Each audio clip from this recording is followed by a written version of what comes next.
final question, and I said in the kitchen when we were talking beforehand, I didn't want this to be a loaded question. It's very much from the point of view of offering a neutral opinion. We've obviously built a great relationship throughout the process of selling this property, so I imagine there's going to be a little bit of a bias here. But what advice would you give, based on anyone that's considering selling that may or may not have already interacted with the avenue, what advice would you give that would kind of help them understand the difference that we could potentially make to them?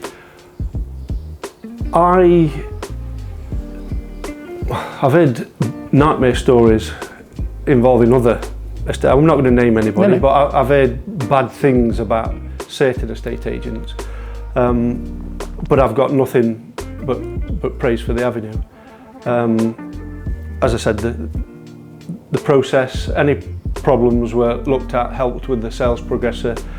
I would say to people as well, it's not all about cost. I'm not saying the avenue are any more expensive, but don't put your property with an estate agent just because they've got the cheapest, fees. I'm going to save £500 if I go with that one, because you might well end up, you'll spend that on council tax if it's an empty property or just not selling your property. There's so much more to the service than I realised at the outset. So you're getting value for money, and the ultimate aim is obviously to sell your property, and that's what's happened. Fantastic. Wayne, really, really appreciate you taking the time. Thank you. Thank you.